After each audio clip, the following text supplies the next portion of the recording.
Yeah, that's Chinese. Shqip. Huh? Të du të filloj direkte? Jo. Okay, se...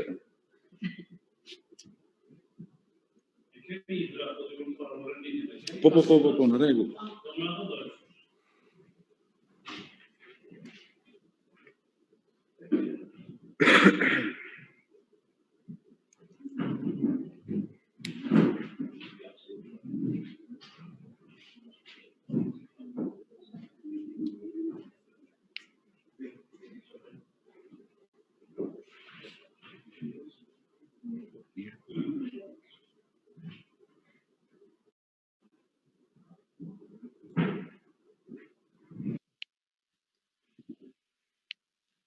Ja, ma ja.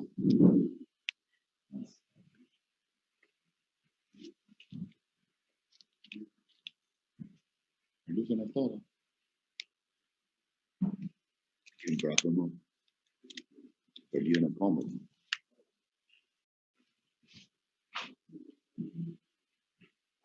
Qatë thuar? Ja, është. Po, mërë, diva. Neve kemi qenë kështu si nga që e kishin si të brendshmet e departamentit dhe nuk e kemi bërë as me thirrje të hapur as me gjë. Por që është gabim nga ajo. Po hapra kur që të presë. Po, atë shpresojmë sa më shpejt. Po, atë dalë se është kjo situata tani. Po.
Hasin e një pas të të.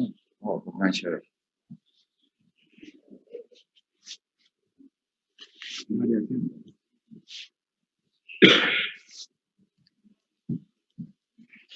Dorian, për shumë dëmë nuk të jam e gjamë. Jo.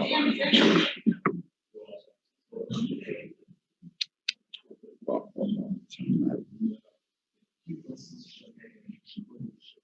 Pra.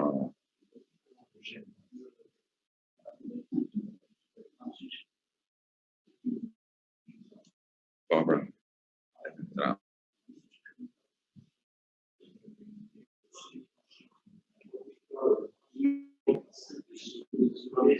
Tani më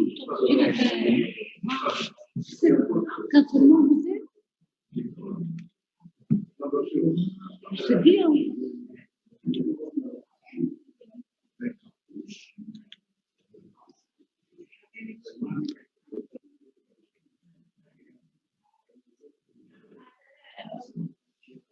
Shkretje, kemi të nësishë të bashkë të takime dhe së online të të pandemisë.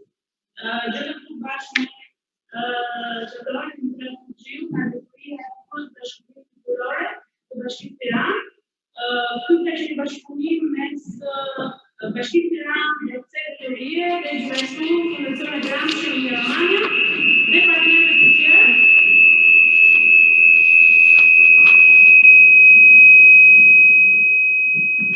Të cilët nga kanë ndihmuar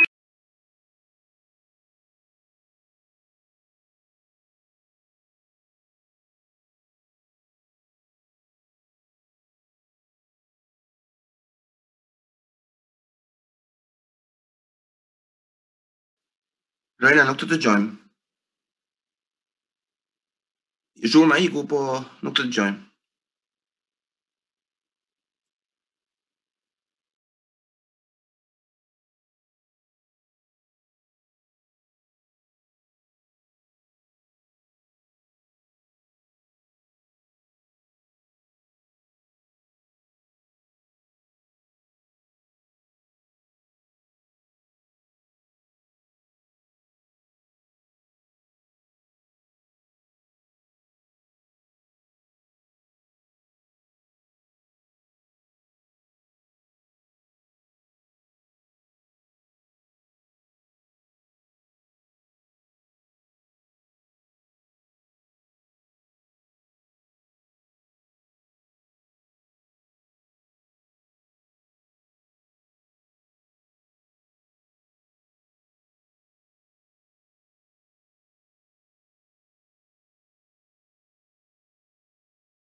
Con la campus. Sento. Merë. Allora, noi siamo qua, jemi këtu të mbledhur në Muzeut Historik Kombëtar për të zhvilluar këtë takim, i cili ka qenë shumë i rëndësishëm për ne, Drejtoria e Kulturës dhe Trashëgimisë Kulturore në Bashkinë Tiranë, së bashku me Fundacione Gramsci Emilia Romagna dhe të gjithë partnerët tanë, kemi arritur që të organizojmë këtë takim të sotëm me të ftuar panelistë që kemi rreth të shkuarës, pra të themi, rreth rënies së murit Berlinit, protestat e 90-s në Tiranë dhe në Shqipëri. Kemi marrë një ekstrakt të disa intervistave, 5 prej tyre, kanë qenë personazhe të cilët kanë qenë të rëndësishëm, por që kanë treguar dhe përjetimet e tyre të asaj kohe. Unë nuk doja të zgjatesha shumë për t'i lënë fjalën të ftuarve tanë. Klaus, mund të bësh një prezantim të shkurtër të ftuarve? Atëherë, përshëndetje të gjithëve që po na ndiqni virtualisht. Në radh parë doja të vija në dukje se ne përmes video intervistave jemi përpjekur të regjistrojmë dhe të vëmë në dispozicion të kujtdo që është interesuar disa burime parësore dhe bashkohore të përshtuara nga aktorë, të cilët jo vetëm që kanë jetuar në kohën kur zhvillohen ngjarjet, por gjithashtu kanë qenë pjesëmarrës aktiv në to. Duke u bazuar kështu në faktin se për ngjarje historike që i referohen të shkuarës së afërt, patjetër që dëshmitë gojore janë të një rëndësie tepër të veçantë, aq më tepër kur ka një shkëmbëtim të kujdesshëm të pyetjeve dhe një besim të ngritur, të ndërsjellë midis intervistuesit dhe të intervistuarit. Referuar ngjarjeve të vitit 1990, të pesta burimet e mbledhura janë të një karakteri narrativ. Dy prej të cilave janë të marra nga perspektiva e individëve të cilët kanë qenë pjesëmarrës së drejtë për drejtë në ngjarje, ndërsa pjesa tjetër nga perspektiva e individëve si dëshmitar apo bashkohës të rënies së perdës hekur dhe më konkretisht të ngjarjeve që ndodhen në Shqipëri. Duke qenë se po themi historia rishkruhet vazhdimisht dhe kjo parë në dritën e kritereve të ndryshme që ndryshojnë kohë pas kohe, dhe bashkë me to ndryshon edhe mënyra se si ne lexojmë historinë, perceptimi dhe seleksionimi i ngjarjeve përkatëse, proces ky i cili nuk ndryshohet vetëm prej daljes në pa të dokumentave të reja, por edhe të problematikave të reja që ngrihen dhe për cilat studimet e mëparshme nuk kanë dhënë, po themi, rezultate të kënaqshme. Për këtë arsye, ne nuk kemi bërë një interpretim të videove që kemi të intervistave, por thjesht i kemi lënë të tilla dhe do t'i plotësojmë me panoramën e profesorëve me qëllim që gjithsecili të nxjerrë përfundimet e veta nga kjo. Qasja jon, qasja e stafit ton ndaj këtij projekti i parafrohet këndvështrimit të atyre që shohin historinë që e vën theksin tek historia shoqërore dhe që shohin tek ajo një histori që trajton marrëdhëniet e punës dhe kushtet e jetës, që trajton raportet ekonomike dhe jo vetëm midis stresave të ndryshme shoqërore, që trajton gjithashtu ndikimin e kulturave të ndryshme si besimet fetare, si muzika, arti, letërsia në jetën e njerëzve, dhe do ta shohim dhe gjatë intervistave që shumë shpesh ata i referohen personazhit i referohen kontradiktave të asaj kohe midis besnikëve të partisë dhe armiqve të klasës, midis të burgosurve dhe gardianëve, midis studentëve dhe policisë, midis të internuarve dhe përgjegjësve të Ministrisë së Brendshme, të Degës së Brendshme. Nuk dua të lë pa përmendur që përmes këtyre intervistave gjithashtu shpresojmë të kemi ndihmuar sadopak të interesuar të cilët përmes historisë krahasuese, përmes metodave të historisë krahasuese, do duan të nxjerrin në pa po themi gjithë detajet ose tiparet përbashkuese ose veçoritë midis të njëjtave ngjarje historike, por të cilat zhvillohen në vende të ndryshme, siç është rasti konkret. Ne shpresojmë shumë që perspektivën dhe përjetimet e të gjithë personazheve t'i kthejmë në dije kulturore për brezat e ri. Dhe për këtë kemi thirrur sot 4 profesorë studiues të fushës, të cilët do të flasin dhe do na trajtojnë nga pikpamja historike ngjarjet konkretisht. Kemi të ftuar profesor Andi Pinari, i cili do të trajtojë ngjarjet në Gjermaninë lindore dhe simbolikën e murit të Berlinit. Kemi zysh Eva Tafilin, e cila do të trajtojë rastin në Rumun, duke qenë një rast po themi jo vetëm i përafërt, po do thoja që ka pasur shumë ndikim në ngjarjet që ndodhen më vonë në Shqipëri. Fjalën më pas në mes do të kemi dhe shfaqjen e disa videove dhe më pas fjalën do ta marr Dorian Koçi me një kontestë mbi atë që ndodhi në Shqipëri dhe në fund do të mbyllet me reflektimet e zotit Yllit Aliçka mbi aspiratat të cilat shqiptarët kishin ngritur përpara rrëzimit të sistemit dhe çfarë ndodhi më vonë, dhe a ka ende sot mure që e ndajnë Shqipërinë nga Europa. Ja kalojmë fjalën Andi Pinari. Fillimisht do t'ju lutesha që nëse do të keni pyetje apo diskutime, gjithë pyetjet tuaja do të mblidhen tek grupi i chatit, pra mund t'i shkruani aty dhe në minutazhin e fundit do marrim përgjigje nga profesorët dhe ju lutem mund të bëni pra ndryshimin nga shqip në anglisht përmes butonit pra që është specifik që përkthyesi të bëjë so that you can hear the interpretation and you can hear the language that you want to hear. Hello to all of you. I am Andi Pinari. I am professor at the Department of History. I am glad to be here in this activity, which is very important, I believe, regardless of the difficult situation during the pandemic. And this is the month for the memorialization of the fall of a totalitarian regime in Albania, which has been considered widely as the most totalitarian and harshest model in Europe. And I refer here to the models of left extreme. And of course, it must be remembered and not only analyzed, those events, but also with a big idea of transmitting to the new generations part of the history of the previous generations, so how they have seen the world, how they have lived, in what conditions, so that we do not forget where we come from. Because in the end, each generation has had its own problems and dilemmas and sufferings. So under this lens, I believe that the event fully meets this goal. For us historians, it's easier than other researchers because we look at the events when they have ended. And often, although we try, we are unable to include the emotions of all those millions and millions of people who were like involved in these historical events. And this is the case also of the totalitarian models.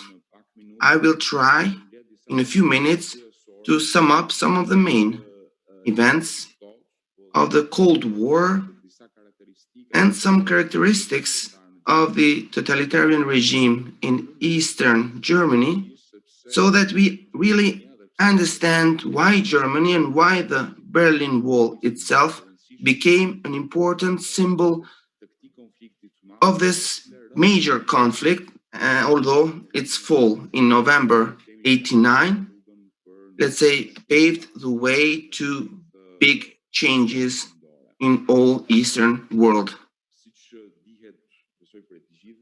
As you all know, the Cold War normally, or better say, the fate of Germany was decided immediately after the Second World War at the Potsdam Conference, where it was sanctioned that it was going to be divided in 4 occupation areas, initially 3, but then the French were involved in this process, 4, and the governance by a Council of Allies.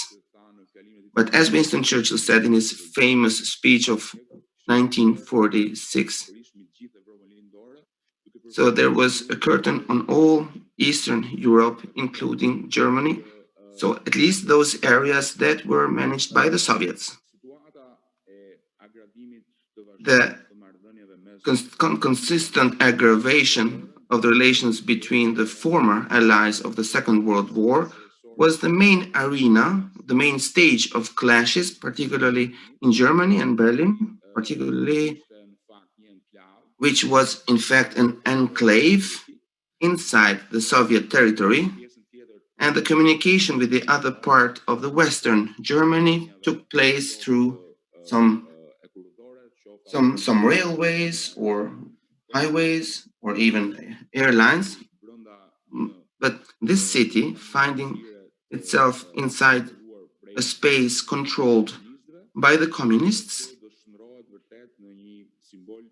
would become a symbol of many issues, even to be managed or to be interpreted within the context of the Cold War. In 1948, for example, one of the first moments where we really notice the big aggravation, the big burden on the city by the Soviets, placed by the Soviets, there would be applied a blockade, which was the result of some efforts that the Western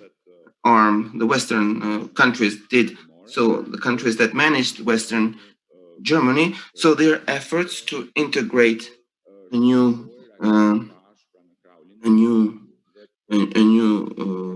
approach, and this created big reaction from the East front, and they applied a blockade for 15 months. So the entire Western Berlin was isolated.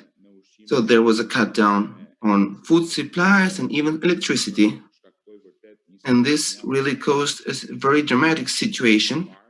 But this was the first, let's say, important battle of the Cold War in Europe, and which showed clearly that the West and the United States would not abandon Berlin, and that's why they organized the major operation that lasted 15 months, where the main materials were sent by air, by planes.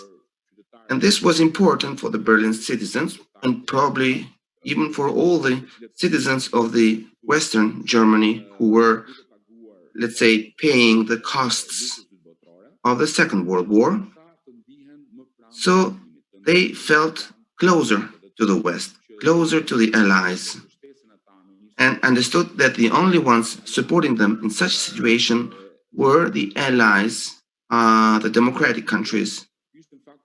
And this was, in fact, an important moment for the Germany itself and Berlin above all. In 1949, there is a second important moment, the establishment of two German states now, which took two different directions and created a territory,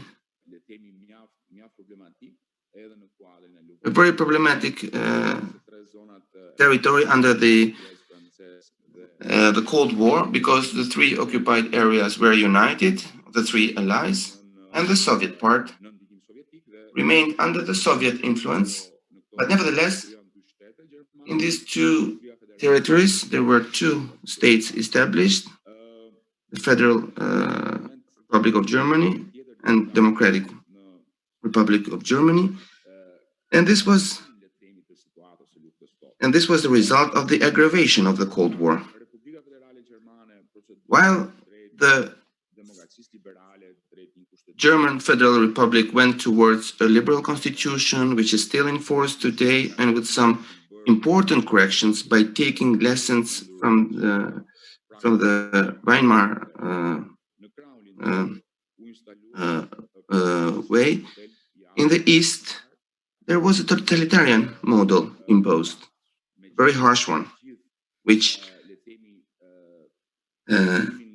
despite the economic development that was higher than in any other country of the Eastern Bloc, still it had some very negative elements, since the creation of a secret police, which was transformed into the common denominator of the apparatus of violence of all totalitarian regimes, the famous Stas, which at the end of its life cycle had hundreds of kilometers of files, secret files. And I will mention also the elements of violence that were used on the eastern front of the Iron Curtain.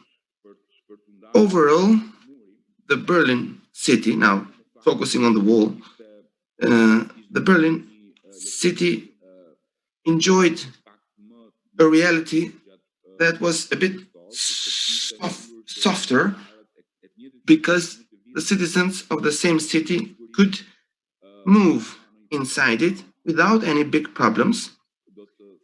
Then gradually it would become more and more difficult, this bureaucratic procedure, to move from one side to the other. But from what we know from the historical documents and many data, the circulation was relatively free back then. There were checkpoints or controls, but there were citizens moving from one side to another, and in the evening they returned to their homes. And there was a lot of communication. There were families who lived on one side or the other. So it was a city where the areas were known, but this mobility was quite possible. Starting from 1952, a moment where Stalin surprisingly proposed a Germany, the recreation of a united Germany, wanting, as the Westerners perceived it, as an effort to extend his influence across the entire German territories. So he proposed Germany as a neutral country without the influence of any other country, so with the establishment of a neutral country. But the Allies turned down this idea, fearing that this would justify the interference of Stalin in the issues of the entire Germany. So from that year, there was a border delineated, and the Cold War started to aggravate, and Germany, East Germany, had now a very controlled border, which was thousands of kilometers, and which had to have also a buffer zone of 5 kilometers across all the Germany. So all persons who were found inside this buffer zone, they had to leave their houses, abandon their houses, or to live in difficult situations with much curfews and restrictions on free movement. So the border became rock solid. In 1958, we see a new leader, Nikita Khrushchev, in Russia, and there was a crisis that peaked with the construction of the Berlin Wall. Of course, the Berlin stage was only one, but there were also other stages quite aggravated, particularly after the Khrushchev, like the Cuba rockets. Nevertheless, Berlin remained the main stage, but also the developments there must be interpreted in the context of the major developments of the Cold War. It is believed from historical data that the German leader of democratic Germany, Walter Rübrig, proposed the construction of the wall starting from March 1961 in a meeting of the Versailles Warsaw Treaty. Although there were reactions and discussions during that time, and also in relations with the other sides, such as the meeting in Vienna between Khrushchev and Kennedy, where the topic of discussion was that proposal by Khrushchev to make Berlin in a free city and to ease the big restrictions. Why did Khrushchev take this move? Why East Germany was trying to put an end to this politics of fragmentation of the city? Precisely because the number of those who moving on the other side and not returning was bigger and bigger.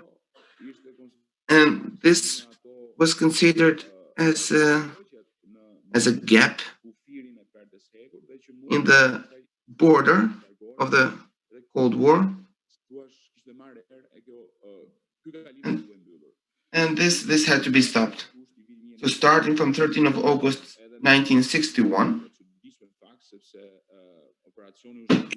also strange because the operation took place in a few hours in August 1961 at 1 a.m. in the morning. They finally closed the entire border between the East and West Berlin. A closure of the border that triggered an international crisis, and almost the world could be placed again in a situation of war. And this was a very problematic event. The Berlin mayor, Grant, who would become the important leader of Social Democrats, would react severely by labeling it the wall of shame. Also, the Americans did react. And several days later, it was the deputy US President Lyndon Johnson who visited the Western Berlin together with the General Lucius Clay, who had been also the leader of the operation on the air blockade, not the air blockade, but on overcoming the blockade with air reliefs. So in a letter that President Kennedy sent to the Berlin Mayor Brown, it was also in the name of all the allies, so it was a strong letter which could not lead to war. So Kennedy was writing that, look, this issue can be solved only if we are engaged in a war. So there is no other way to stop Soviets from this unilateral move. The wall that stood for 28 years has a lot of human histories there. I will not focus, rather focusing on them, I will focus on some characteristics of this city divided in the middle, in this very important European city. Now, besides having various stages of construction, so it started with barbed wire, then a wall, then another form of wall, and they ended up with a wall of 3.6 meters in height, made of concrete and steel blocks merged together. On the east side of the wall, there is a security zone that extended from 15 to 150 meters. And this is a space, and this is an empty space or militarized space that is surrounded by several rows of barbed wire and controlled by military towers, always lit up, and it was impossible to go through because there were also patrols either through the security forces or the dogs, and they put a wire, and they could so they had a leash which was connected to a wire along the wall, so the dog could move during the entire length of the wall. So it covers the western part of the Berlin. It is over 150 square kilometers in length. It has around 106 guard towers, military towers, at a height of 12 to 15 meters, which checked this security zone so that nobody would pass through. Also, there were many victims. Passing the border, you had to take some costs, and the costs were first imprisonment up to 3 years if you tried to illegally cross the border, or you could even be executed on the border.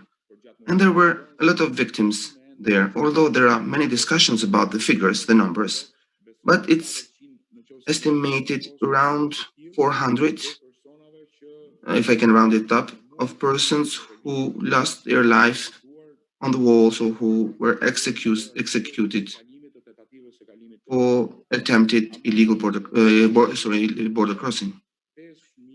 But there were around 5,000 who fled beyond this wall. An important turning point that happened in this very aggravated relations between the two Germanys is noted with the coming to power of Braun as German Chancellor now, and the Western Germany was oriented towards a more smoother or normal situation, so to normalize, to smoothen relations, political relations.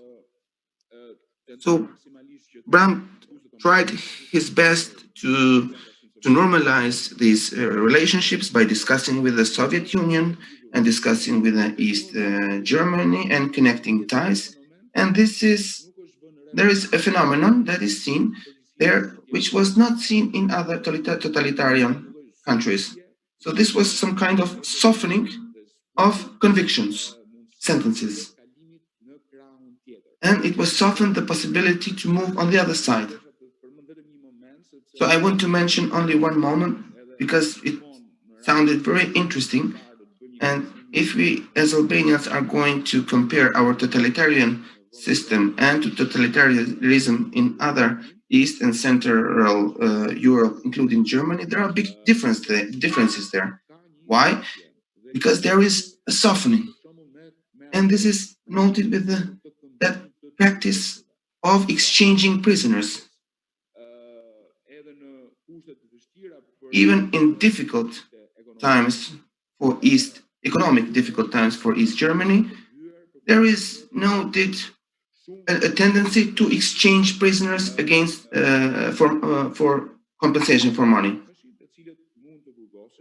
So people who tried to flee were caught and imprisoned, but during a short period they could go to the West under these agreements. So the West Germany bought 33.8 thousand prisoners, 33.8 thousand, who were purchased for money, let's say, or for other machineries that the East Germany needed. So this is a phenomenon which is quite strange to us, because it is you cannot fathom this when you see this severe totalitarian in Albania. There was also a case, an unlucky case, probably not that unlucky in the end, a person who fled to the West Berlin.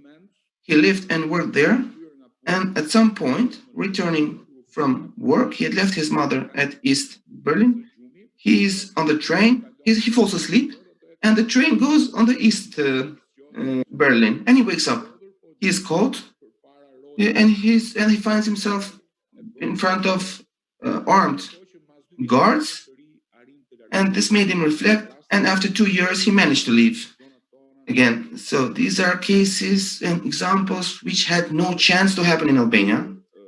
And now a couple of words about the end, and to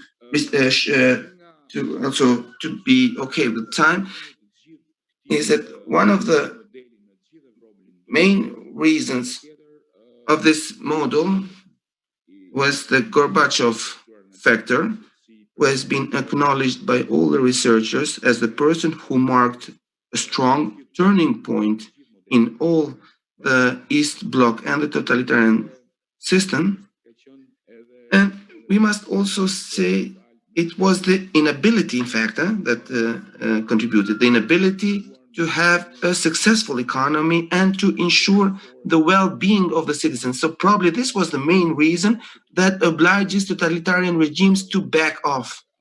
Because what happened later, like the Velvet Revolutions, as they are known, these were massive revolutions that involved many people, and these regimes understood the need to make some turn and to change. So Germany is not the first one.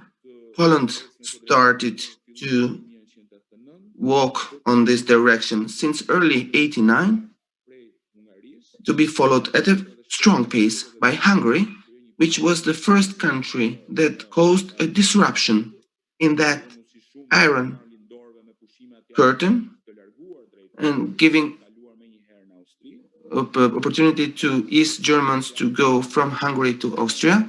And later on, we have the embassy events.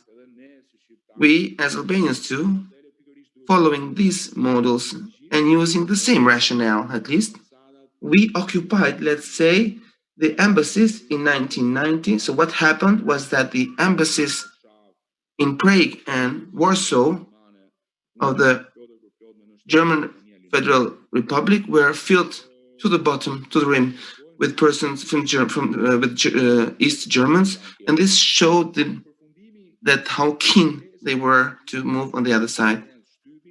And there was a press conference back then, and we have the video.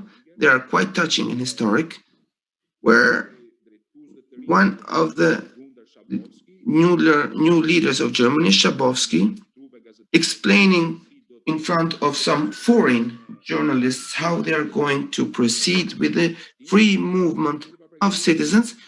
He was unprepared when he was asked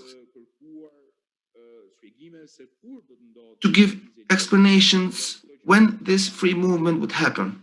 So East Germany could not keep this flow of people. People were on the streets. He said immediately. And this press conference of November 1989 served also served them as the last act that led or brought later the fall of the Berlin Wall, this hated symbol of the Cold War and the left extremism. So, sorry for taking much time. I will close it up here and I will give it to Professor Eva. How are you? Hello.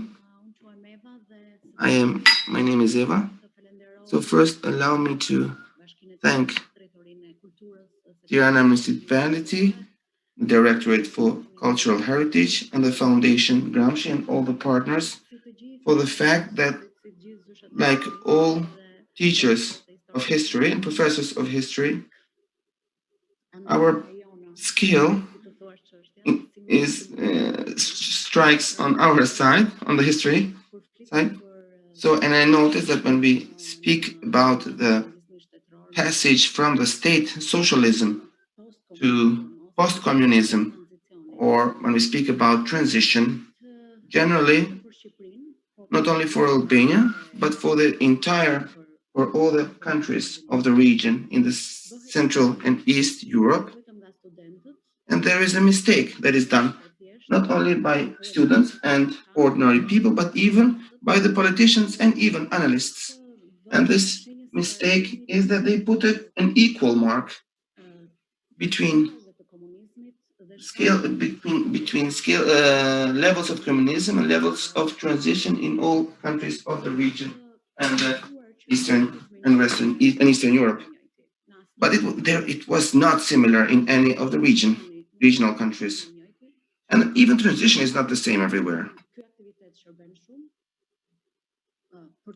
So this activity serves a lot to transmit messages, awareness-raising messages, and brings to the attention the famous saying of Hobsbawm, like this: history today is how politics was yesterday. When we speak about the Romanian case, we cannot help but find the similarities and differences to the Albanian case. And we refer to the Romanian past, communist past, same as the transition there was there, the politics is today. So if we are going to speak about differences of communism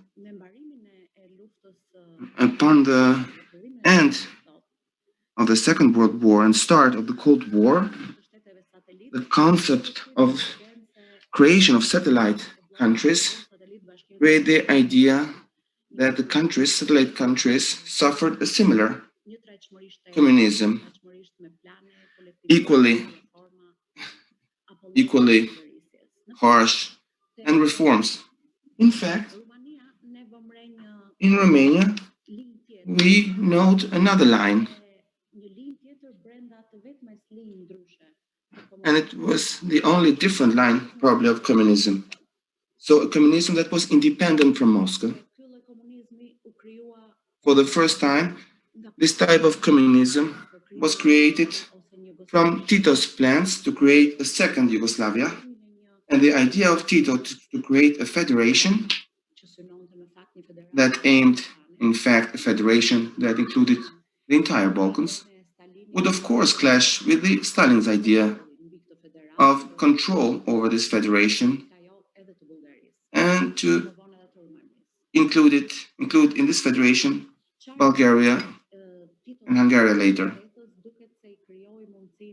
There is a big disruption between Tito and Stalin in 1948, and this created the possibility to the Romanian communists to start some kind of detachment, initially camouflaged, from the Soviet Union. So during the war, the Communist Party was, until 1947, was under the Soviet Union, strong control. So there were employees parties like Deji when she was a partisan. So this was a figure which until 50, similarly to Albania, followed the course of Moscow, like in everything, starting with the literature, alienation or changing figures, historical figures, placing the focus or displacing the focus better to Moscow, and to putting Russian language as mandatory language in schools, thus creating the idea to the Soviet Union that they are loyal and they would keep their line. And in the same approach, with employment party with Daesh on top, stood until 58. So 2 years later, after 56, after disrupting the ties in Albania. After this, so believing in this false, let's say, loyalty of Romania, the Russians, what they did, they withdrew the troops from Romania and immediately started this different course pursued by Daesh, which until 65, the time until when she was in power, she started cooperating and asking the assistance of the West, and showed that she would not follow the Soviet course. 65 brought the Delphin of Daesh, Nicolae Ceausescu, which shows that the opening to the West would be different from all the other countries, even different from Yugoslavia. Of course, with Ceausescu,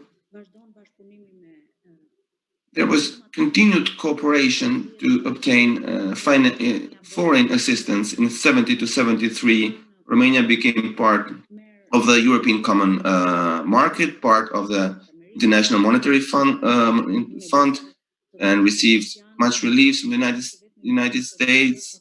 And Romania is the only country that participated in '84 in the Los Angeles Olympic Games. So this concept of opening, and it looks like everything is laurels, is very good. But we have a dynastic family rule in Romania, and it's specific compared to the other regional countries that passed through communism. So leading through the family with his wife Elena, brothers and son, and also the brother-in-law Ceausescu with them ran this political rule. So this dynastic rule and violation of human rights led to the frequent organization of demonstrations and create the idea that practically nothing was normal inside Romania. Even the eruption in November '89 shows this. So what was the excuse? The excuse was the need to arrest a Catholic priest from the Hungarian minority. But this was not the case. It was a wretched situation. There was oppression and violence. People could not speak, like the 77 Charter or the rights and freedoms. So it was equally violent as the Hungary and suppressing the revolution on 56 and that of 65. Nevertheless, there is something that reminds us of the studies on transition, precisely on the organization of demonstrations and similarities of cases. So this reminds what Ralph Dahrendorf defines for Romania. The toppling of the system may happen in 6 minutes.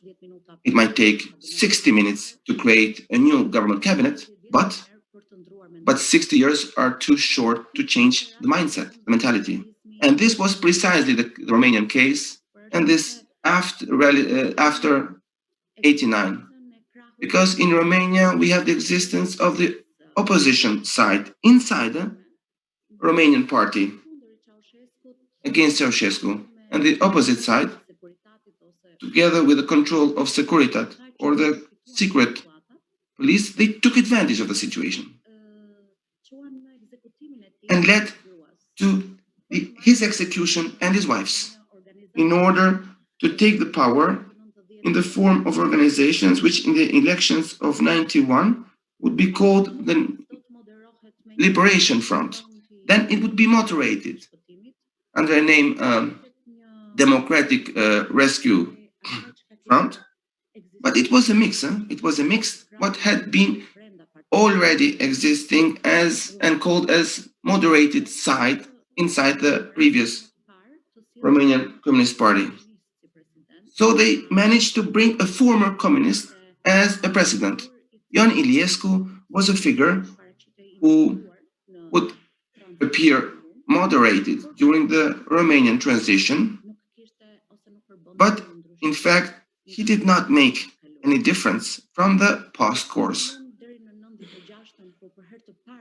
Until 96, where for the first time there came in power an anti-communist coalition, it is a case which shows what is the difference between transition and post-communism. So in 96, we can speak of transition because until 96, it was post-communism.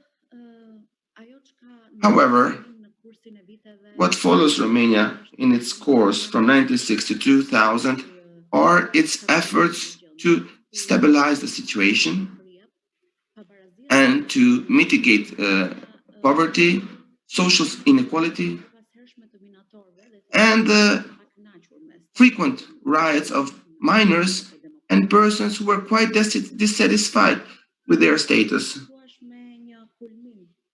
And this reached the peak in 2003 and 2005.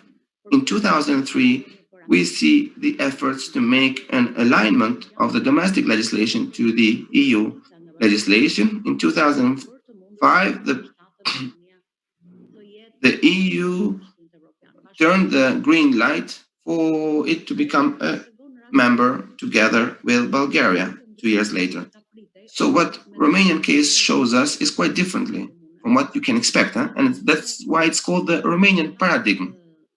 Because 10 years after exceeding the EU, so differently from what everybody expected to happen, really happen, with Romania, which now had become part of the European family now in the EU, we have the eruption of second demonstrations, bigger ones than those in 89, or the toppling of communism.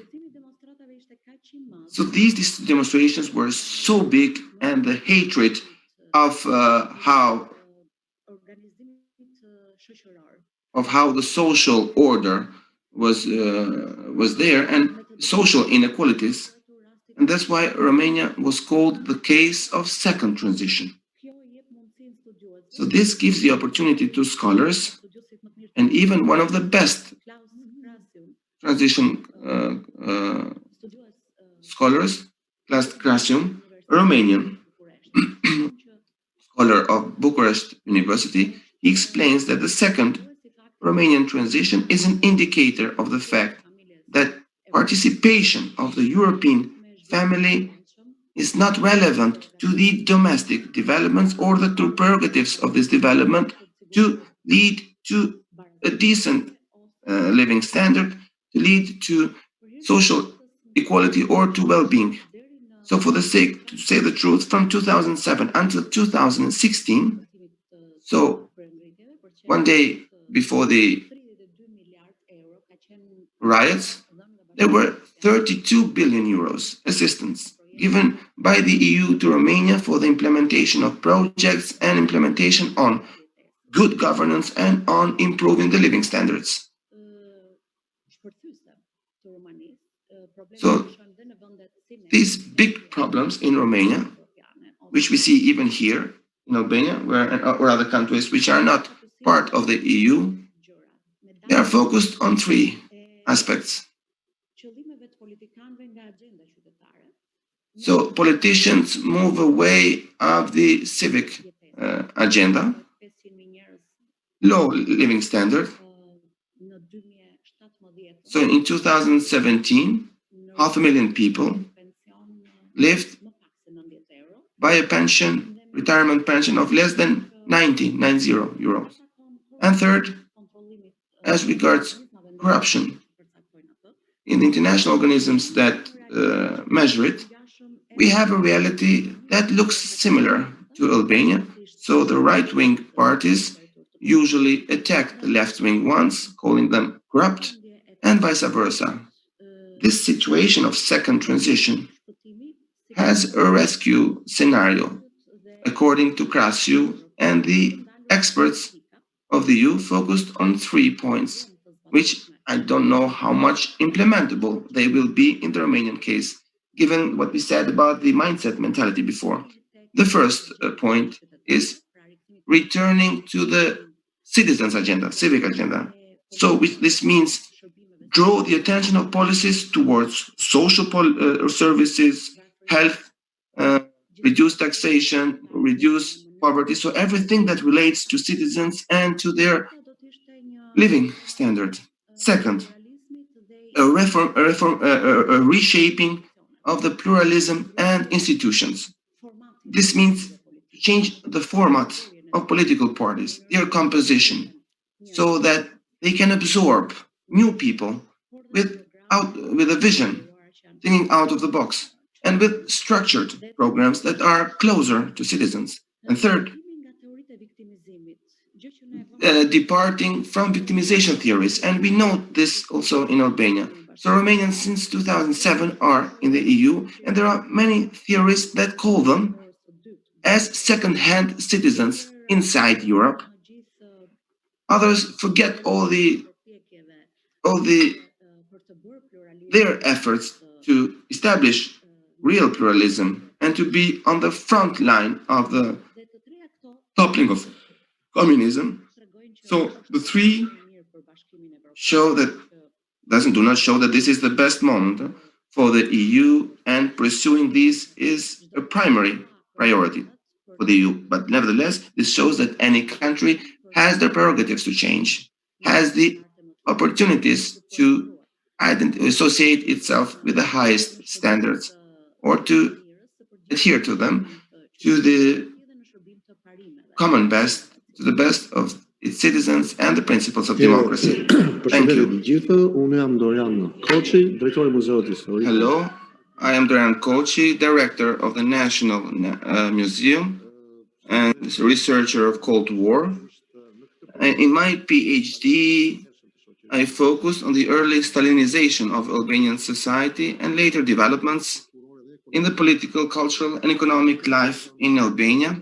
In this short presentation, as the previous colleagues, I will try to bring to you a parenthesis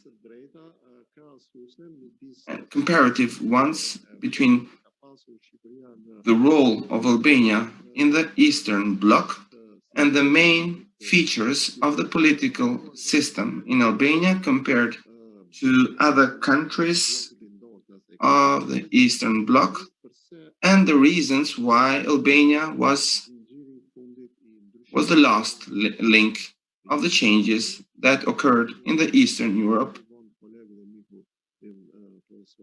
And my colleague Aliçka will explain why 30 years later Albania is still in the anteroom of the EU, so in the waiting list. So as said here, the political system in Albania was some kind of transplantation of the Yugoslavian communism, which in itself was a derivative of the Soviet communism. One of the main features of Albania was the installation of the communist regime with the Yugoslavian assistance, is that the Albanian communist leadership back then did directly self-organize its own policies and attached itself to the communist bloc that was just being cemented, not under the threat of the weapons of the Red Army, as it happened in some Southeast Europe countries like Romania, Bulgaria, Hungary,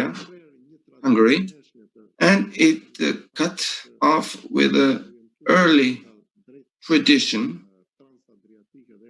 towards transatlantic and European influences, which has started since the establishment of the Albanian state, and the Albanian politics was oriented towards Belgrade and Moscow, and the slogan back then known was that the road to prosperity goes through Moscow.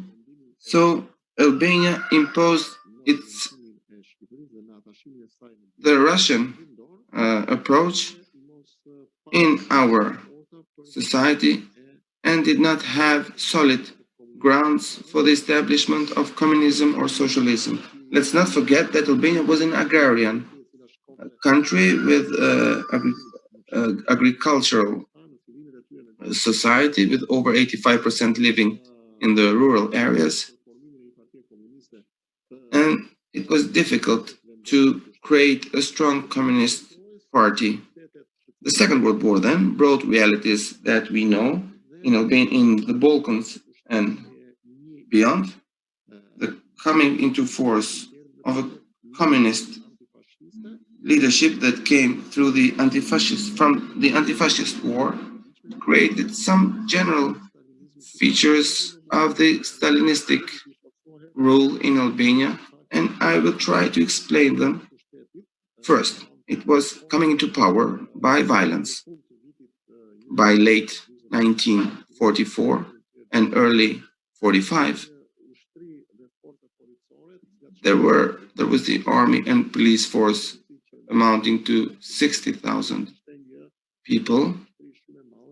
So it was a big army, let's say, that controlled the entire territory, also through the state security service and other organizations, Masa and Leva, that were organized during the war and had efficient extension across all the territory, such as the youth organizations, the women's organizations, and other leverages that were used by the communist rule to keep people under their rule.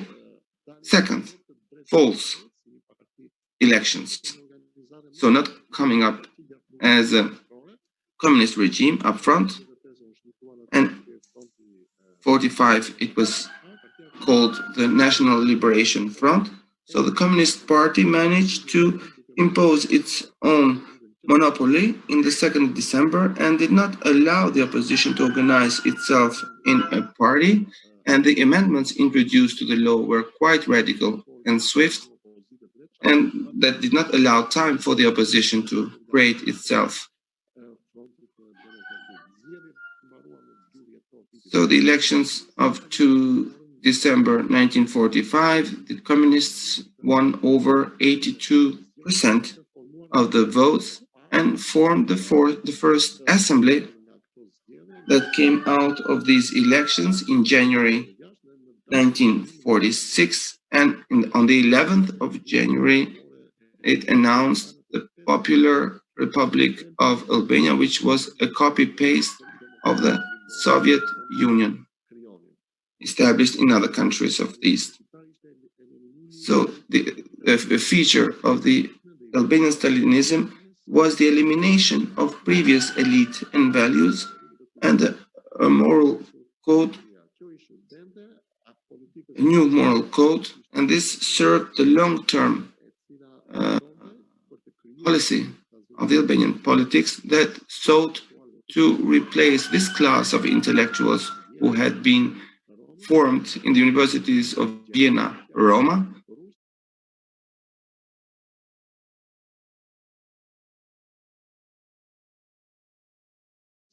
with an intelligentsia. Intelligentsia is a Soviet word. It means bringing to positions persons from the rural areas and commoners. The main characteristics of this we find in 46, 47 and onwards in Albania and other countries. which could gain there a good education or could benefit from those tints of liberalization of communism. And when they come to Albania, they apply the dogmatic communism. Third is the violent politicization of economy with these agricultural cooperatives based on the Soviet organization, and a very quick industrialization with high costs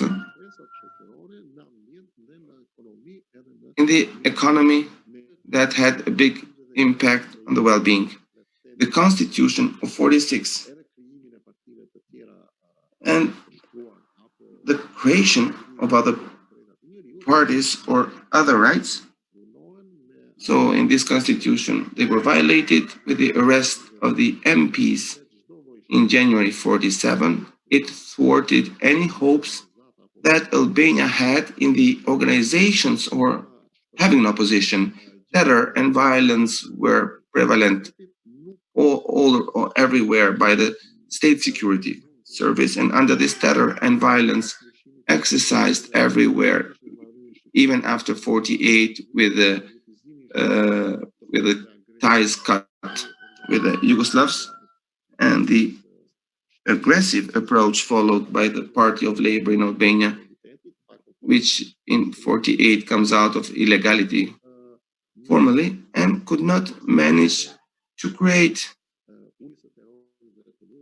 It did not reduce terror and violence, which continued to be a constante in Albanian society.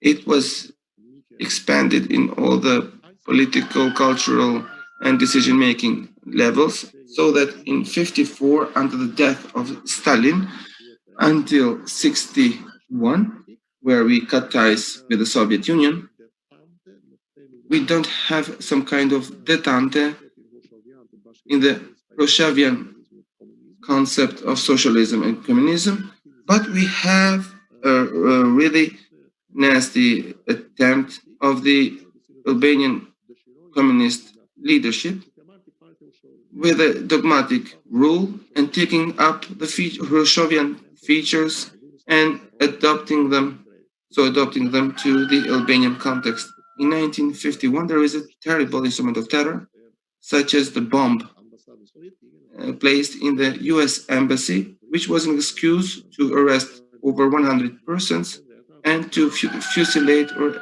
execute many of them. And these 23 were executed, and the 23 were quite unrelated to this bomb. They had nothing to do with that. But this just served to create terror and to eliminate the enemies and internal and external enemies, which are part of the Stalinian theory, so that people are subdued and that nobody else tries to raise their head.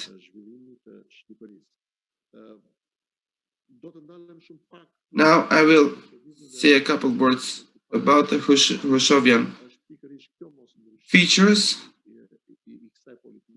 So we did not change the politics. In 54, Soviet Union asked the Albanian Union to stop this course, this violent industrialization that had started with Stalin during Stalin times, with destructive effects in Albanian economy, and the US reports of a massive hunger, who until 57 lived on rations, on war rations for bread and other basic food items, whereas the other countries had come out, in the East had come out of this rations system. And there was this big clash of notions, and then Hoxha and his clan vested it with an ideology, which sought nothing else but to have monopoly on the power. So Albania continued on the Stalinistic track with strong ties with the Chinese Communist Party, with the degraded versions of Stalinism in China, which from 62 to 72 or the 70s had the strong elements of Stalinism. And Albania unfortunately, was the only one that in '67 did not participate in the Helsinki Charter, claiming that such participation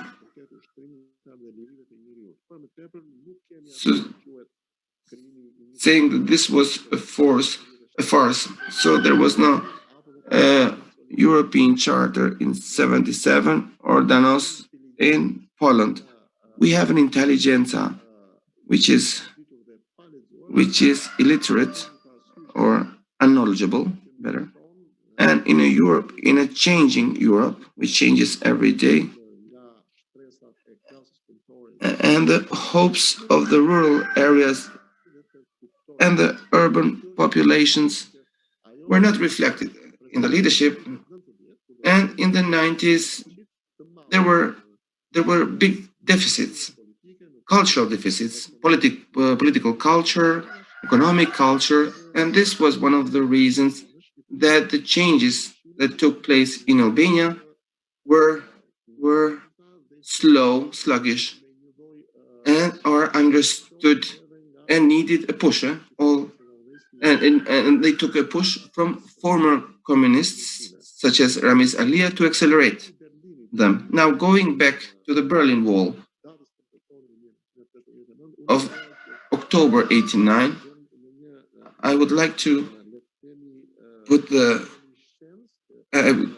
to reminisce on that time. 10 years earlier, in 1979, Hoxha had published a book called Meetings with Stalin, which shows that the cult of Stalin was always present and was instrumentalized and adored, instrumentalized even in the most banal forms, such as influences in art, culture, sculpture, as regards the figure of Stalin. 10 years later, in 1889, there is the fall of the Berlin Wall, which we have seen through the Italian channels. So what could be conceived was what we could receive was the Italian channels that we could have in Albania with an antenna which was not allowed, and you could be reported, which was makeshift antennas with cans, beer cans.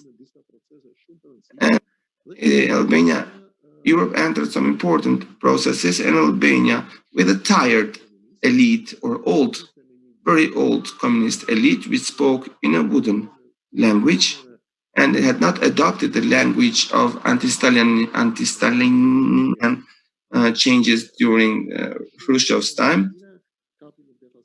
So these changes took by surprise not only the communists, but also Europe itself, which was structured differently.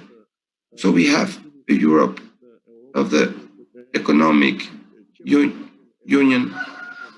The accession of Britain in '72-'79 is a period of consolidation, in fact, where there was Cold War and armament. There was a control on the Cold War and armament under the Warsaw Treaty. And in '89, we have this type of Europe which is taken aback, so taken by surprise. So negotiators 4+2, so 4 powers, Germany, for its merger. But we don't have a sincerity in Europe. We must say that nationalism and the interest, and it continues to have effect. We have the memories of Thatcher, who reminds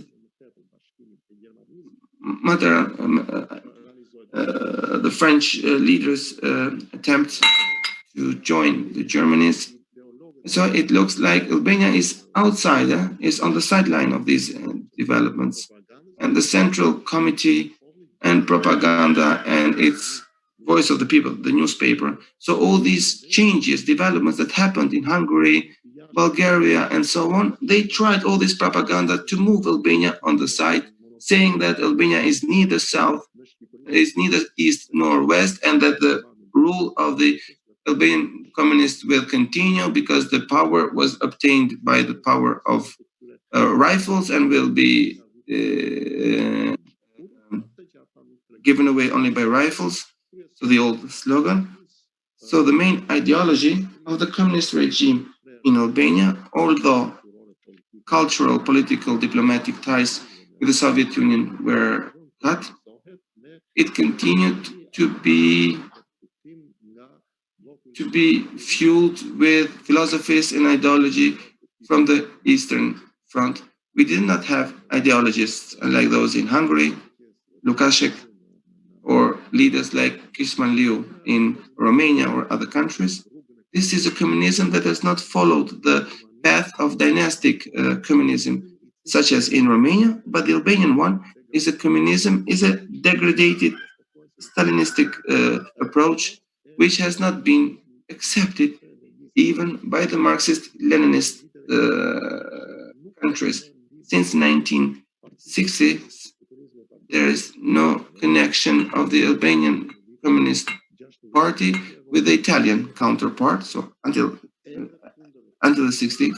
And the Albanian Communist Party is also against participation to the parliament. So this was an extremist path, which comes as a mixture of post-totalitarian and the lacking urbanization, and shows the mentality of a closed society. So although it looks that there is no change, so nevertheless, these developments in the East did have some influence. Our all external trade was made with the CNR countries, although it came out of that organization. It continued to be economically connected to those CNR countries. The Romanian case, the execution of the Ceausescu couple, and this was broadcast on both the Yugoslavian and the Italian channels. This was a very big message to the communist leadership to put an end to its isolation and to embark on natural processes of transformation and yielding and giving away the power. So other countries, as we said, had gone through stages of liberalization and had enabled a change of elites, whereas in Albania we had people ruling since they were young, so after the Second World War. So the intelligentsia, as we said, of the Soviet type, it was not properly adopted in Albania. There was a tendency, and they called themselves intellectuals, but there is a big difference, because this kind of intelligentsia did not have an early tradition, did not have its own opinion about changes, and had not expressed any kind of oppositorism either in the press or publicly. So changes started in January 1990 in Shkodra in the north. We have a demonstration on the 14th of January where for the first time they toppled the Stalin's bust. It was not only in Tirana, but it was also in other countries in other cities of Albania. This was the first step of the revolt that revoked a quick reaction of Ramiz Alia, who together with other leaders thought of allowing some changes which are a copy of the changes that have occurred during the Khrushchev's time in the Soviet Union. It seems there is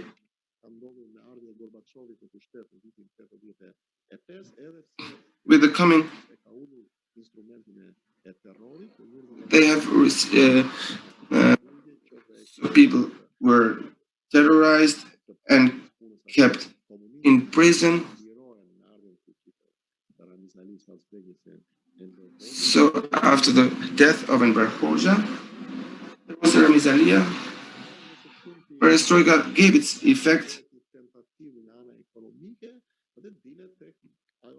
It made some economic attempts and came up to the pluralism which allowed even the communism to run. And anytime there was a pluralism of ideas about development in Albania, opposition inside the political party, they were interned, persecuted, imprisoned.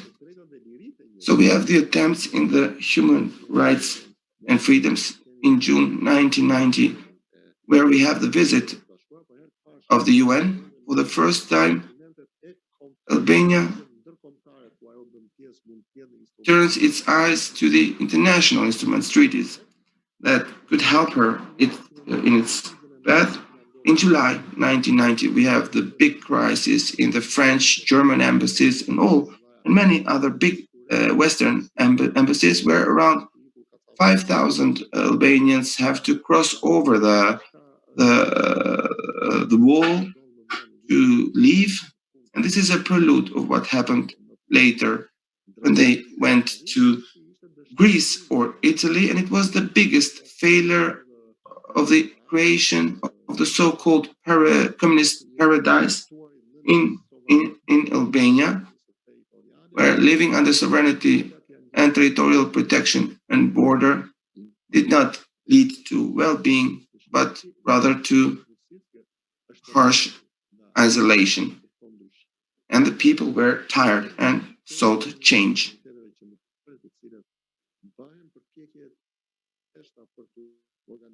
So there were silent attempts for organization, and in August in 1990, we have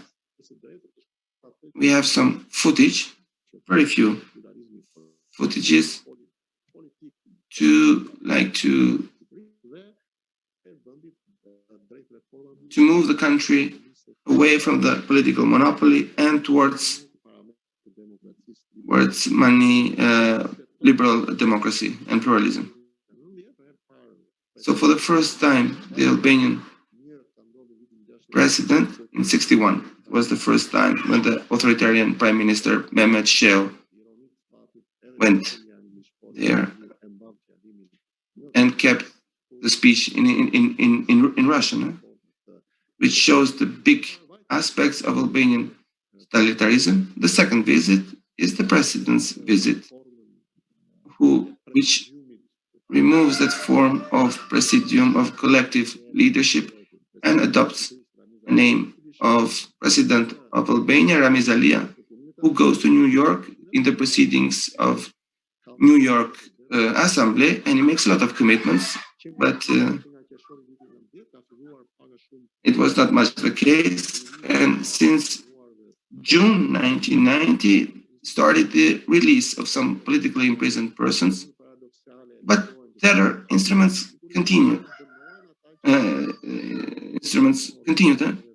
So people, on one hand, paradox, were allowed to take passports and visas to go abroad, whereas others were executed on the border since September 1990 until December, where paradoxically it is considered a crime against the country, so fleeing, and there are many killings there. The painful chapter of the communist regime, we have the fleeing of the well-known writer Ismail Kadare, and he started in 1990, and he started giving some interviews on the Voice of America, where he asked for a quicker democratization. And in December 1990, we come to the protest of students on the 8th of December until the 20th of December, asking political pluralism in the famous meeting of Ramizalia with students.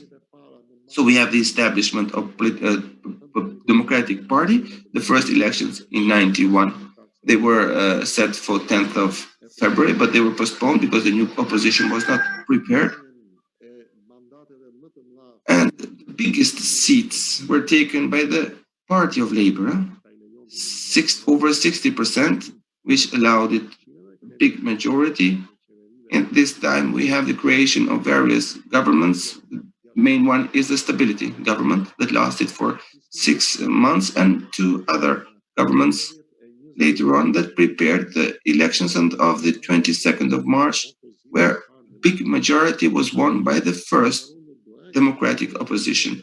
So what I want to highlight that Leninism had killed, let's say, those embryos of civil society.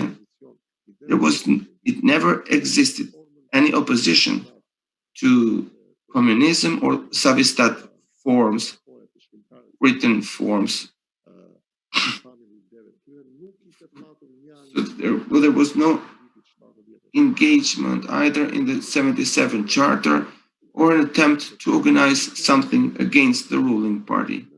So Albania found itself, or the intelligentsia that came into power was quite unaware of the economic model it had to adopt, the market economy, and the model of coexistence, and it came up with some nuances of totalitarianism that led to destruction of some enterprises. So Albania came away from communism without any democratic legacy. And this was reflected in a spiral of consecutive crises, because the political party, besides the problems it had in Albania, it had the big problem of Albanians in Kosovo who had gone through a changing process. So nationalistic crises were provoked in the relations with the neighbors, and the treaties Albania signed, like the Copenhagen criteria, they were used for populism and with a revenge to move the opposition out of politics. And we started with the etatist culture.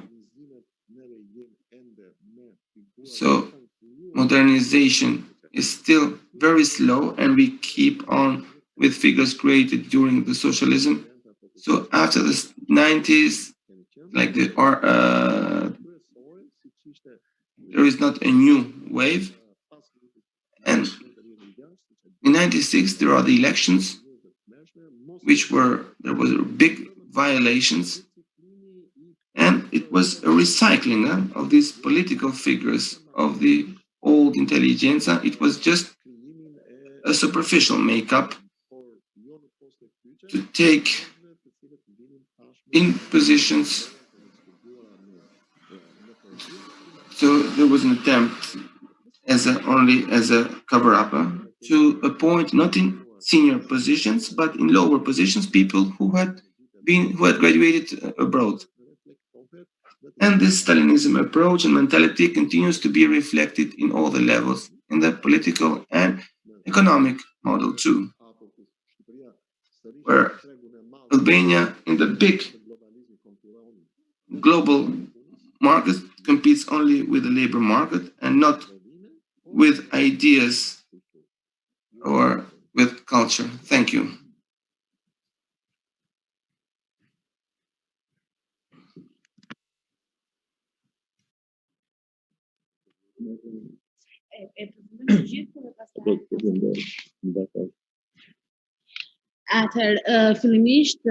Okay. So sorry for the technical problem we had, but it happens in these situations where all of us are online. And we will have Mr. Ylli, and we will do the interviews. In the chat, please, you have all the interviews on the page Fondazione Gramsci. So thanks for the invitation. So a lot of things were said, so I'm not left with much to say.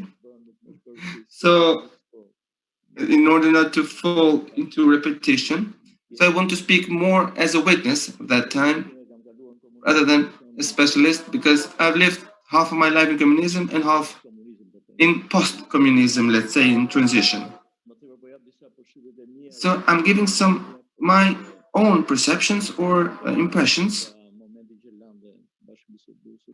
and starting where the previous guests left off. But first I want to make an acknowledgement that is relevant to the topic. I want to thank Fondazione Gramsci in Emilia-Romagna. I remember in the 70s, the Tirana youth, there was influenced by some political, cultural movements of Bologna mainly area.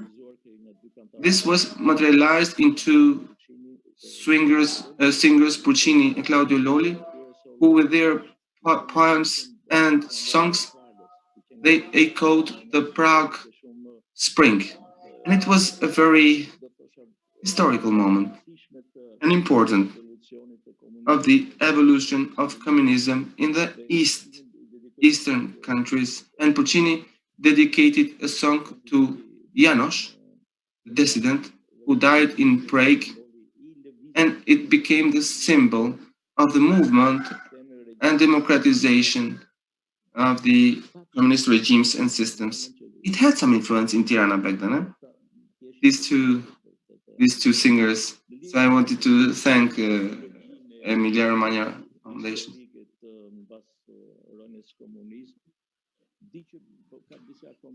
So after the communism, there are some notions.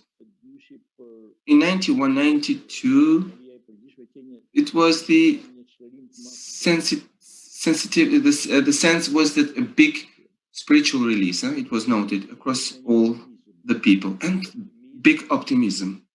91-92, which was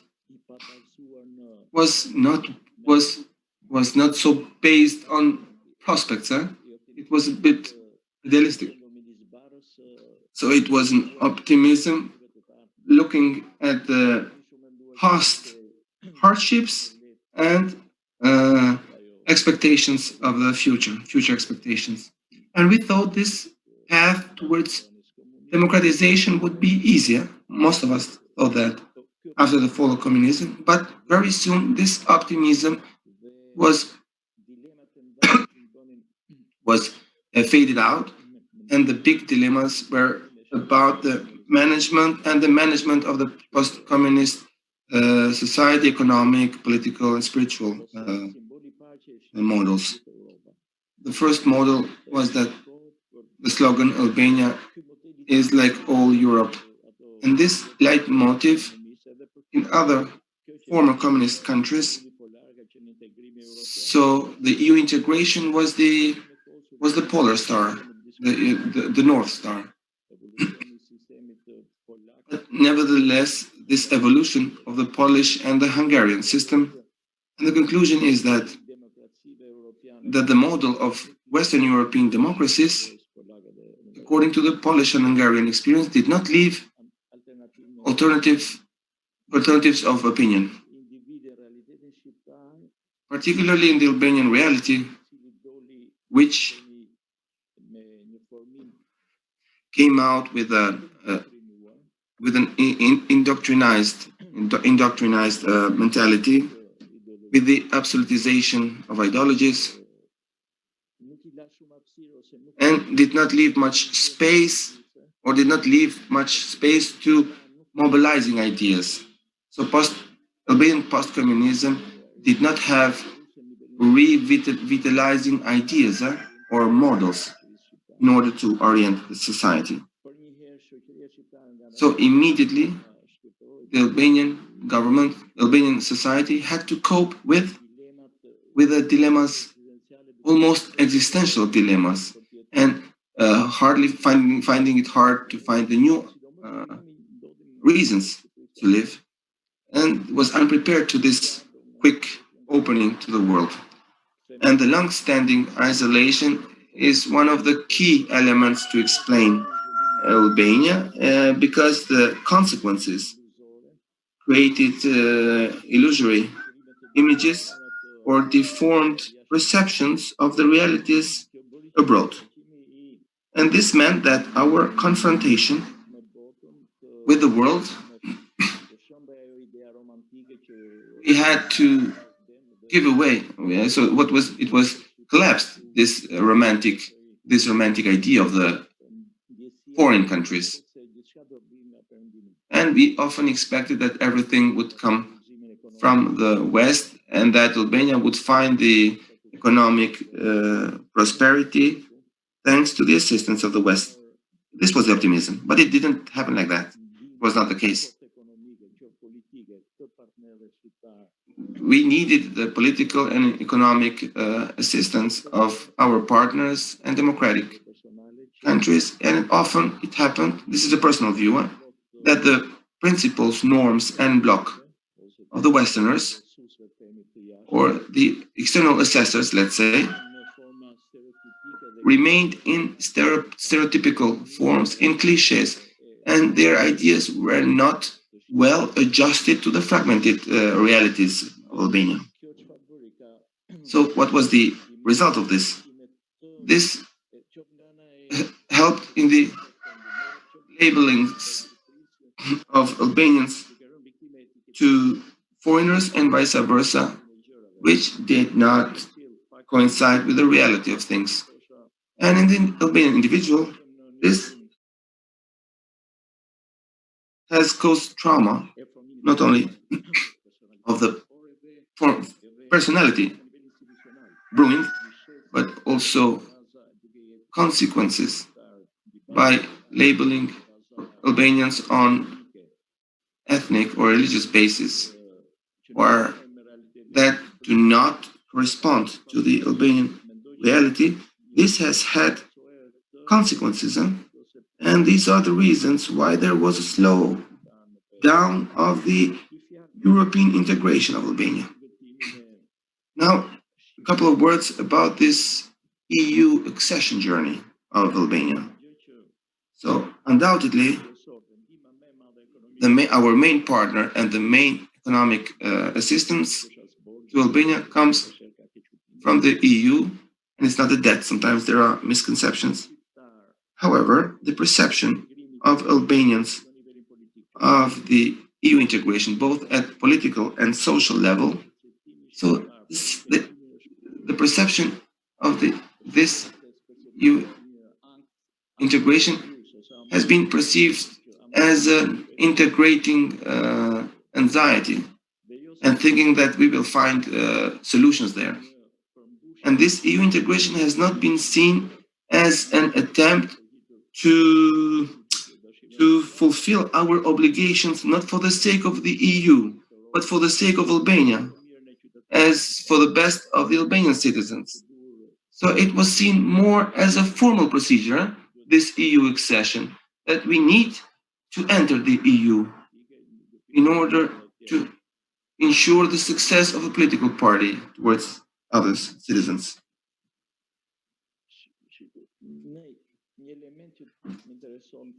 An element which I find interesting or impressed me, and as I said, in this disappointment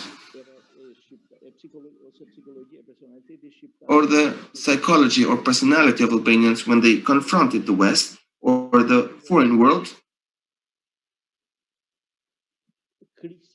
this led to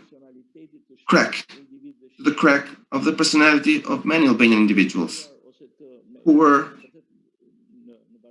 were used. We saw many negative phenomena. First, money embezzlement, quick. Crime, drugs, prostitution, abroad mainly. Why? Because my opinion is that always that long isolation creates that illusory image that abroad quick money is gained, you can gain. And when you confront yourself to this reality does not match. And many Albanians fell victim of this quick money game, which is a symbol of the phenomena of criminality, prostitution, drugs, and so on. So there was a crisis of personality of Albanians, and this was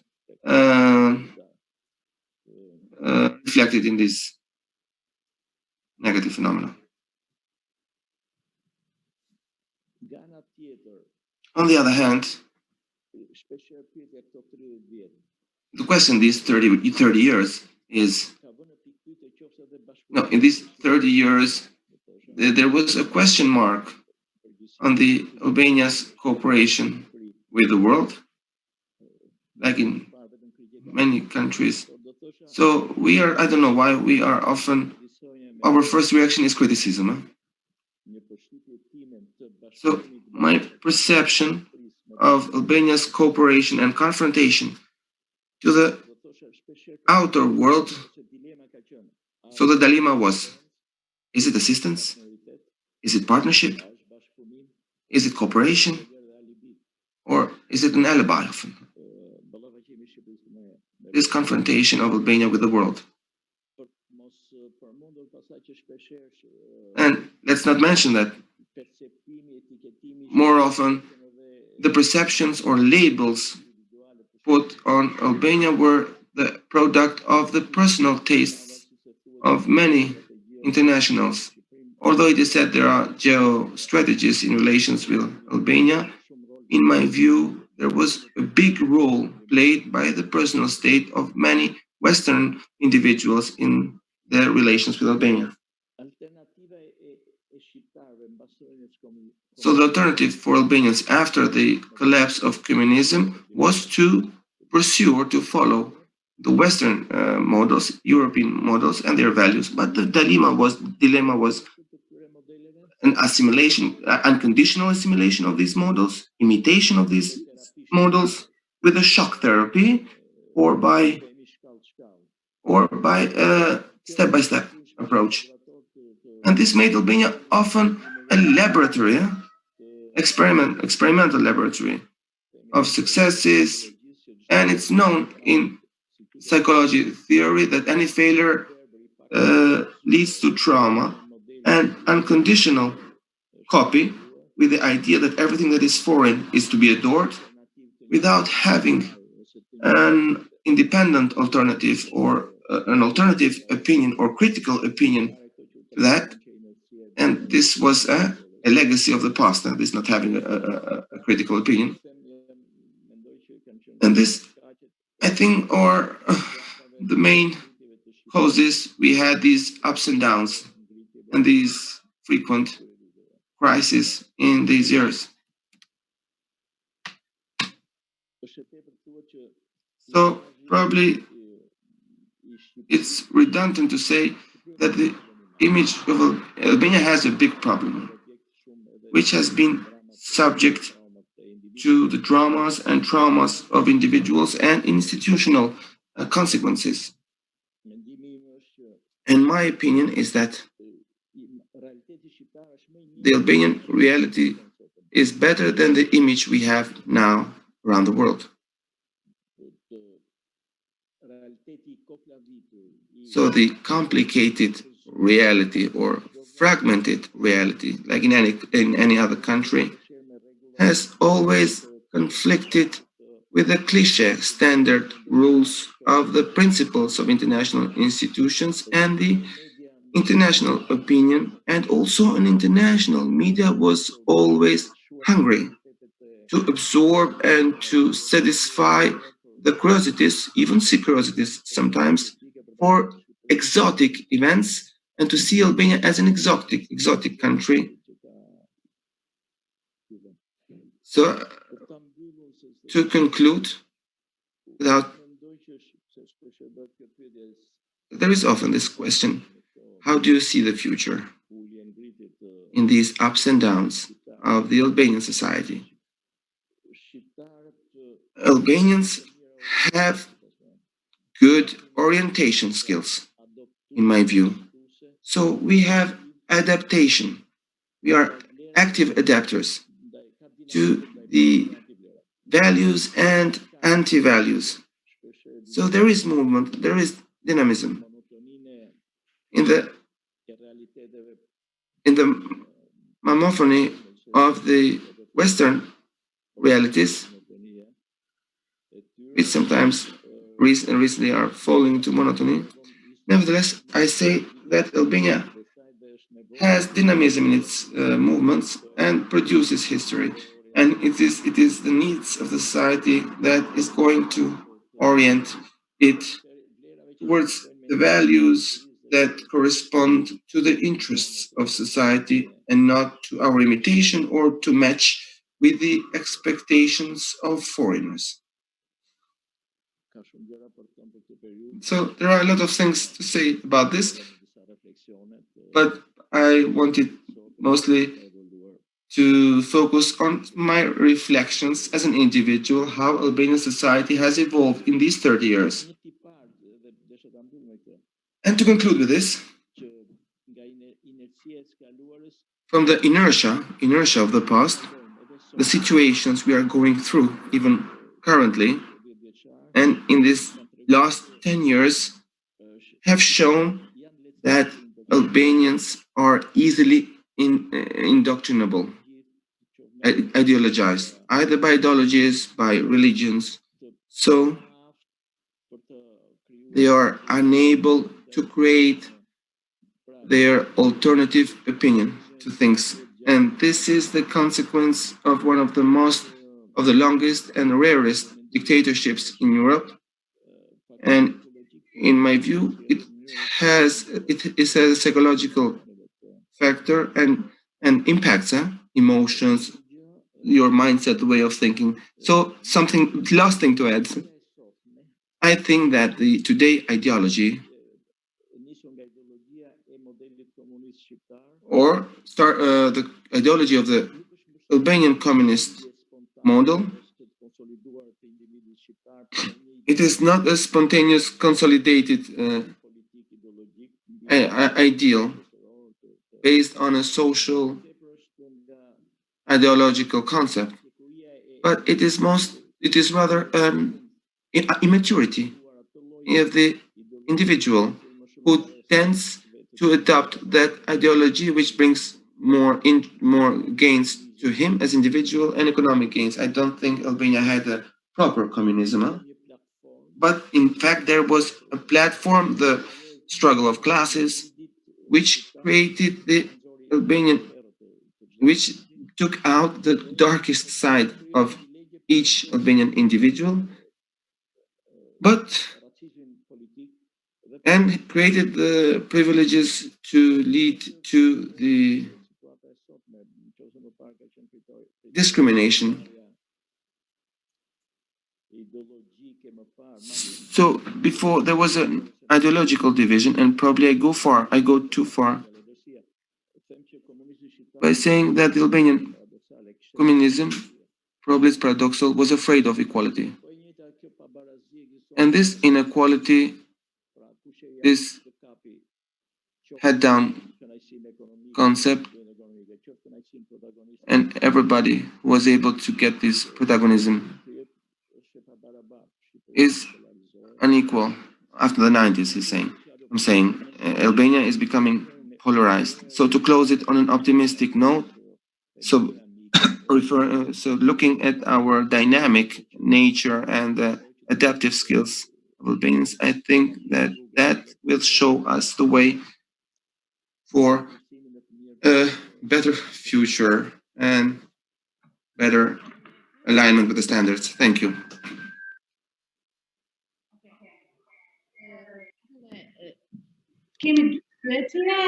We have two questions, which we will answer now, and then we can have.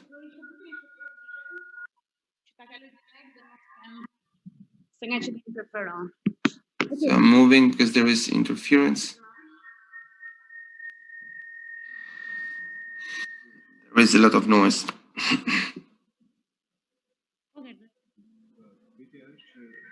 Business.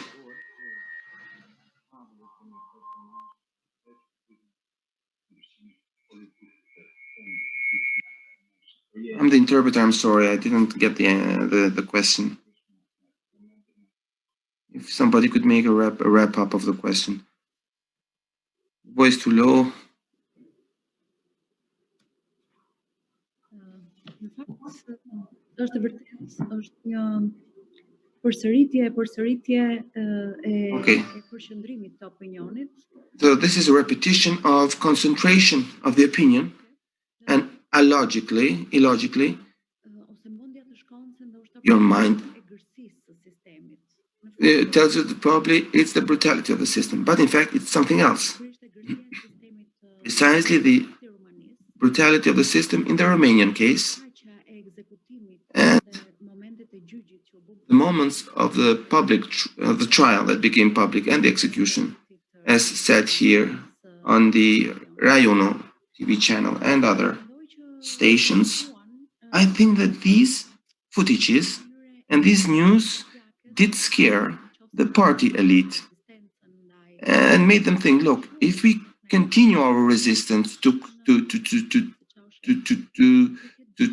crushing down the resistance, probably we are going to end up like Ceausescu. The second important thing, it was a group d'etat in the Romanian coup d'etat in the Romanian. So they were afraid this might be replicated in Albania, some coup d'etat. This is the second point. And third, the cult of individual. Ceausescu and Hoxha were quite similar in building the cult of individual. In their houses, there were tributes, homage paid. So their childhood houses, and they were often seen with adoration. And so these are, I think, there are many similarities between the Romanian and the Albanian cases.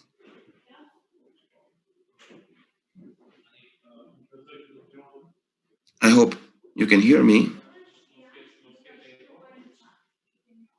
We are going to write it on chat, Verena said.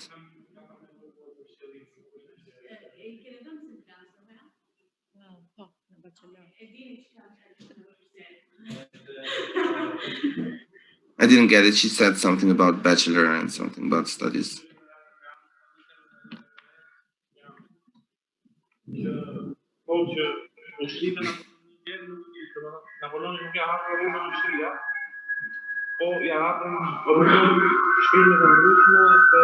He's saying something about Napoleon.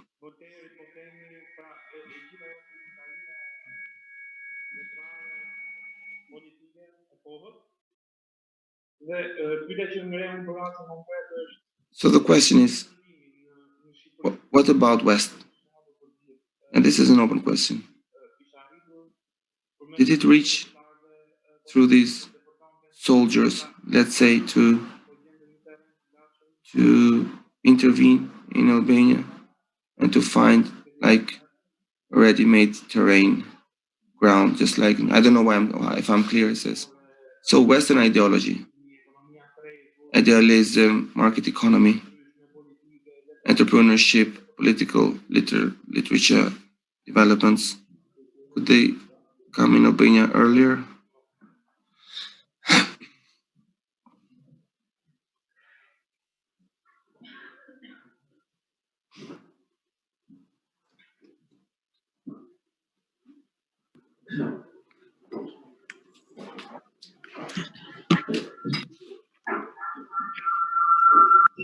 Nëse jemi tek Antonio Gramsci edhe sigurisht kemi rastin për të përshëndetur sërish. It's the second time I cooperate with this foundation in different initiatives. In Albania, Gramsci was translated, and he was translated from some critics, literature ideas, but there were no political ideas there. I'm taking the most extreme case where we have a well-known communist activist who should have been translated entirely in Albanian in order to confront persons with this society. But since this was not achieved inside the family, and after the transformations in Europe in 60s, 70s towards the notion of an open society or post-materialist societies, so these were almost unknown in the Albanian territory and had not been translated. They could be known only at the Albanian library, where there was an elite that had the possibility to read them, but did not have the freedom to discuss them. And here I refer to the forms of art. And let's think that Albanian universities treated modernism critically, but without having any comparison of the values. And dogmatism was prevalent in all forms. Imagine that the movement of 68 was perceived in Albania not as a movement that was reforming the power, but as a movement that failed because the revolution was not mature yet, and that at a certain moment in Western countries, the revolution, the labor class would find itself and would create a proper revolution when the time is ripe. So the Stalinist view of the clash of opinions, and this Stalinist approach was like replicated everywhere in TV, radio, and within the same communist family in the 7th Congress, Enver Hoxha undertook a big attack that any Euro-communism work is against communism. So as the colleague said, there was much enthusiasm after the 90s, but it was this elite, this intelligence was unprepared.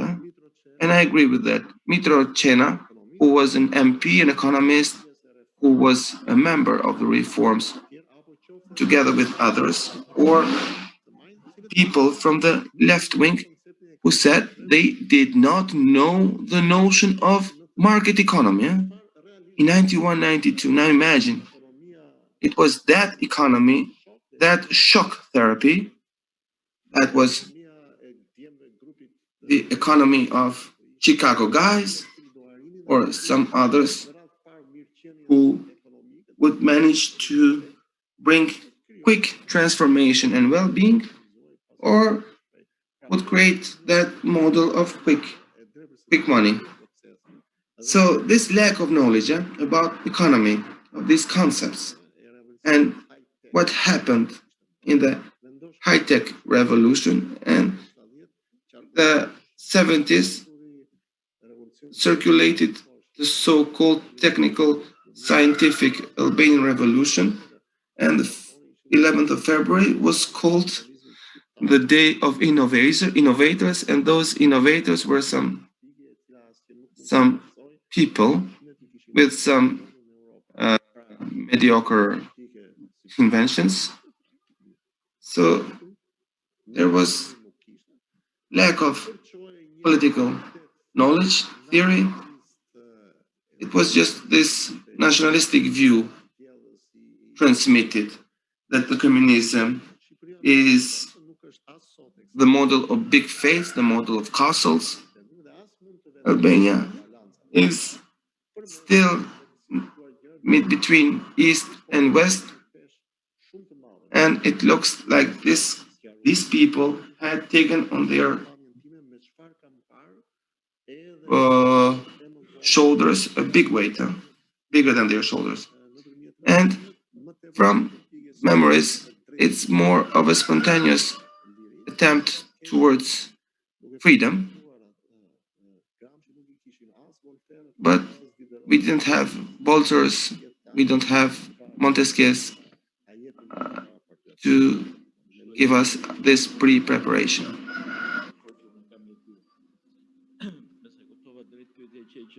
So if I got the question right, if there was ideological or cultural dissident processing during communism, I think yes. I would call it underground culture. I remember our generation, and this was the privilege mainly of the children of nomenclatura, of children with good political biography, so the children of people who were in power. So it was the curiosity first for wider Western culture, but I think one of the main factors was the prohibitionism. So the effect of banning things. So the taste of reading, the taste of discovering something foreign as an alternative of opinion, as an alternative of culture, and this made the hunger to know Western values, cultures, and the values of democracy, freedom, and human rights was stronger back then. As I said, because both of the isolation and because it was something banned, which tastes better. Anything banned. And back then circulated the books, banned books, as Dorian mentioned, they were circulated secretly. If any of us found that, at least in Tirana, it became fashionable back then. The Foreigner of Camus, Bashkim Sheu took it out of the library of his father, Mehmet Sheu, the prime minister. And we had to read it within 24 hours, within the night. And we had to read it with an absorptive taste, much better or much stronger than you have when you read today, such a book, or a book. So there was an underground culture that had a big impact. It's not that the regime was indifferent to that. I remember that the prime minister back then declared, so, but if source of information were TV, radio, or tape recorder, Deep Generation was called back then. So it had West Coast, it had influence, West Coast in the US, or the songwriters with their messages. And I remember that Mehmet Sheu, prime minister, said, how many TV sets are in Albania? 800 back then. So we have 800 sources of degeneration, he said. So they were against the penetration of any alternative opinion. So it was not a dissidence. It was not a dissident movement. It was not dissidents. And their heads were cut.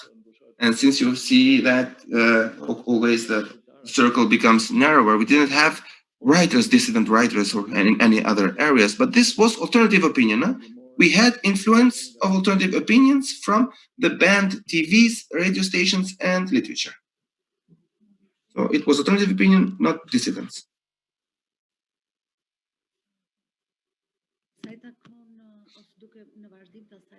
So, building up on what the professor said, in Albania, we didn't have cases or emergence of any organization, such as in Czechoslovakia's 77 Charter that was defined in 76, and launched in January 1977, where architects, intellectuals, persons who thought differently, wanted in some way the freedom of speech and their rights. We didn't have even trade unions, such as Solidarność. In that Polish case, we see that the figures 30 days, in the last 30 years of communism, they became the leading figures after the fall. So we didn't have dissidents in any area. I agree to the professor. Even that dissidents that was there was quite camouflaged and underground. So these influences, these readings with other authors, so all these people were the target group of the state security. and your contact to foreign literature would make up quite a strong charge for you to be tried and to be sentenced for reading foreign books.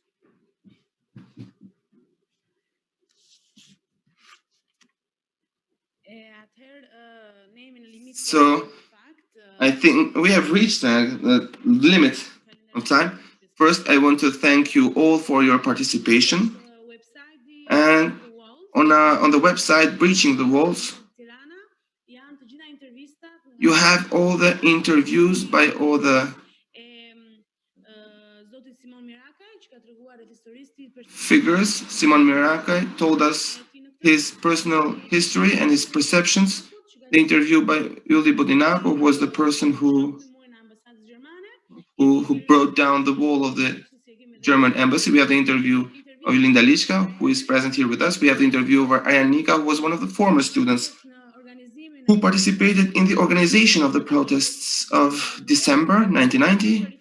And we have Sheriff Merdani, an experience, a special experience because of the history of the 11th festival, because he's a singer, and all his personal perception until his release from prison after serving 16 years and 1 day. So I want to thank you, and I would suggest it to all of you, those here and to those not. They are quite interesting and they are subtitled in English. So thanks a lot. And in the next meeting, I hope we will not be under pandemic situations, and situations will have bigger participation. Thank you.